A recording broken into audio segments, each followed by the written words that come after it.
Hello दोस्तों, modern history series के 7वें lecture में आपका स्वागत है।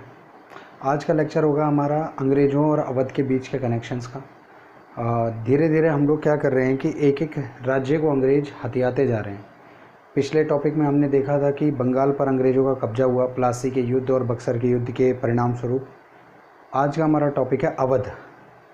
देखो, आज का जो अयोध्या है, यह जो अयोध्या हमेशा से हम सुनते आते हैं, जगह जो है जहाँ पर कहते हैं भगवान राम का जन्म हुआ था, ये अयोध्या प्राचीन काल से ही अवध के रूप में जाना जाता था। उससे भी पहले ये पूरा क्षेत्र कौशल के नाम से जाना जाता था प्राचीन काल में। उसके बाद मध्यकाल आया, उसके बाद ये कौशल जो है अवध के रूप में जाना जाने लगा।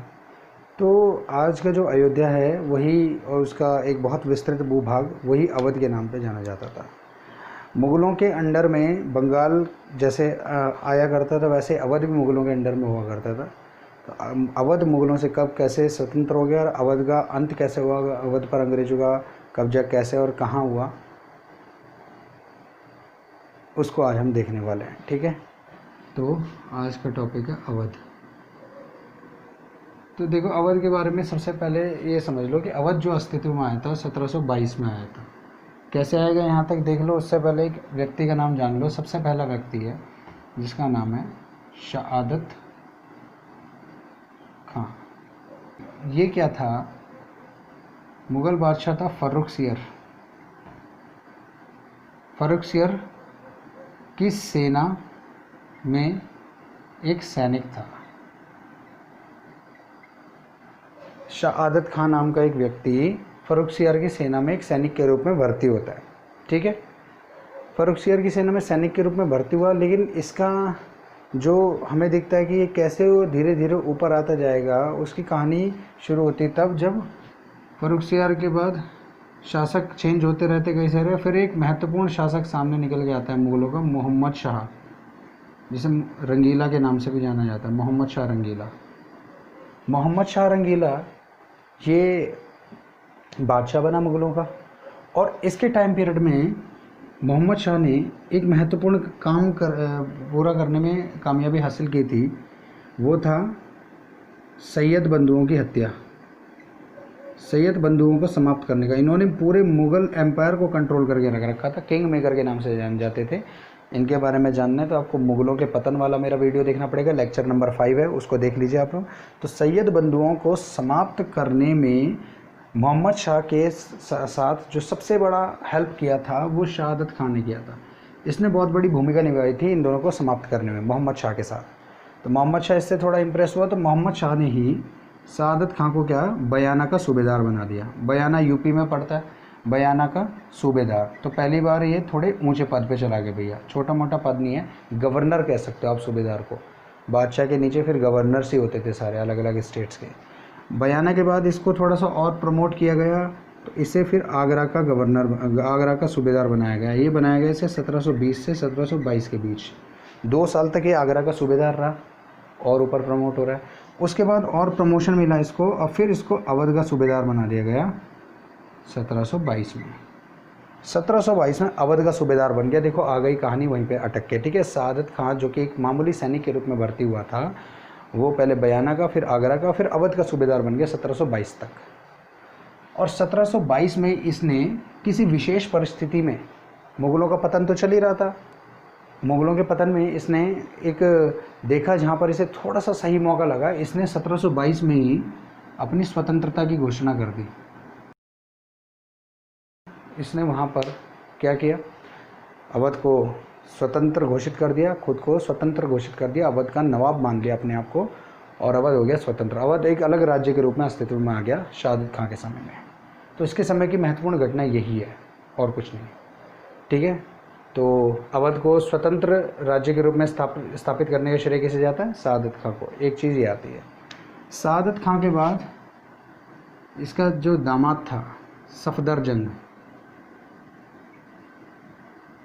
ये बना नवाब। अच्छा, शहादत खान का जो टाइम पीरियड है फिर देख लो। अवध में जब ये नवाब बना रहा, ये 1722 से ही 22 से और 1739 तक, 39 तक ये नवाब रहा।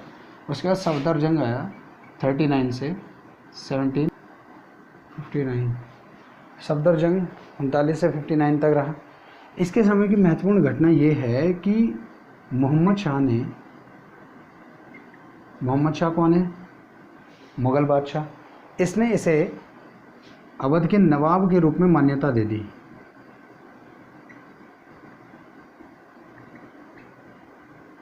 भाई सआदत खान ने तो मुग़लों से अलग होकर, बिछड़ करके, विद्रोह करके अपने राज्य को स्वतंत्र घोषित कर दिया था। लेकिन सफदर जंग और उसकी काबिलियत को देखते हुए या उससे संबंध थोड़े अपने अच्छे रखने के लिए मोहम्मद शाह ने नवाब के रूप में मान्यता दे दी। ठीक है, हम आपका नवाब मानते हैं, आप अपना अलग राज्य चलाओ। जो भी थोड़ी बहुत हेल्प वगैरह चाहिए होती थी ये तो मांग ही सकता था मोहम्मद शाह इससे, लेकिन इसको मान्यता दे दी। ठीक है, नवाब के रूप में मान्यता दे दी। ये सबसे बड़ी जो है उपलब्धि थी सफदर जंग के समय में। ठीक। अच्छा, एक काम और किया था सफदर जंग ने, किसानों का शोषण रोकने के लिए राजस्व बंदोबस्त किया था एक, है ना, बहुत महत्वपूर्ण है, पूछा जा सकता है कि राजस्व बंदोबस्त किसने किया था, अवध के किस नवाब ने किया था? सफदर जंग ने। ठीक है, राजस्व का मतलब होता है टैक्स, बंदोबस्त का मतलब होता है सेटलमेंट। ठीक है, ये सफदर जंग के समय की महत्वपूर्ण घटना है। सफदर जंग के बाद अगला शासक बना, कई बार इसका जिक्र आ चुका है, शुजाउद्दौला।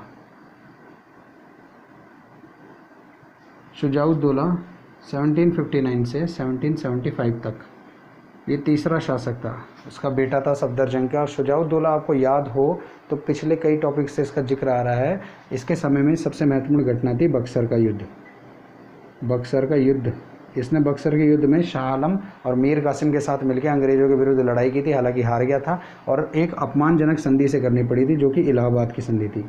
इलाहाबाद की दूसरी संधि इसके साथ हुई थी, जिसमें इसे 50 लाख रुपए युद्ध हर जाना प्लस आप का जो है वो कड़ा और इलाहाबाद की ज़िम्मेदारी देनी पड़ी थी अंग्रेज़ों को। अगर इस चीज़ के बारे में आप डिटेल में पढ़ना चाहते हैं, बक्सर का युद्ध और इलाहाबाद की संधि, तो इससे पिछली वीडियो यानी कि 6th वीडियो को आप लोग देख लीजिए। उसमें मैंने बक्सर का युद्ध और इलाहाबाद की संधि के बारे में थोड़ा डिटेल में बताया है। ठीक है, शुजाउद्दौला के समय में महत्वपूर्ण घटना यही थी। ठीक है, शुजाउद्दौला के बाद जो अगला शासक बना वो बना असाउद्दौला। कुछ महत्वपूर्ण नहीं किया इसने। इसका टाइम पीरियड था 1775 से 79 तक। ठीक है, फिर असाउद्दौला के बाद जो अगला शासक बना वजीर अली। इसने भी कोई महत्वपूर्ण कार्य किया नहीं। 1779 से 1798 तक ये शासक रहा। फिर अगला शासक बना आपका शहादत अली खान। 1798 से 1814 तक ही रहा। इसके समय में महत्वपूर्ण एक दो बातें जान लीजिए। पहली बात कि अंग्रेज़ों ने जो शुजाउद्दौला के समय में इलाहाबाद छीन लिया था इससे और मुग़ल बादशाह को दे दिया था, वो इसके समय में अंग्रेज़ों ने इलाहाबाद वापस कर दिया। इसको इलाहाबाद वापस किया। तो इलाहाबाद किससे लिया था? शुजाउद्दौला से। एक क्वेश्चन बन सकता है। और इलाहाबाद किसे वापस किया? फिर शहादत अली खां को, जो कि 6th नवाब था अवध का। और दूसरी बात कि लॉर्ड वेलेजली, ठीक है, लॉर्ड वेलेजली ने इससे सहायक संधि कर ली थी।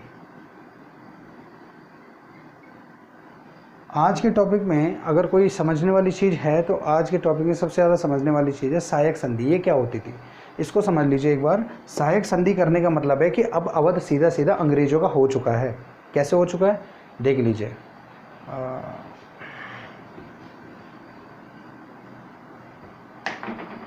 देखो सहायक संधि होता क्या था, यहाँ लिखा ही है।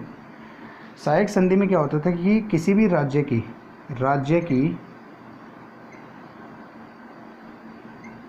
विदेश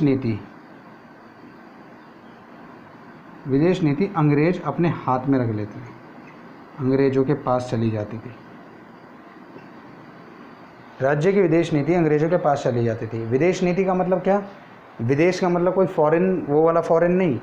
विदेश क्या होता है? तो किसी राज्य के लिए दूसरा देश ही विदेश है। ठीक है, तो विदेश नीति जो होती थी अंग्रेजों के पास चली जाती थी। यानी कि वो राज्य अब किसके साथ मित्रता रखेगा, किसके साथ शत्रुता रखेगा, किससे जो है संधि करेगा, किससे युद्ध करेगा, किसके साथ कैसे संबंध बनाए रखने कैसे नहीं, ये सारा का सारा अंग्रेज़ों के पास चला जाता था।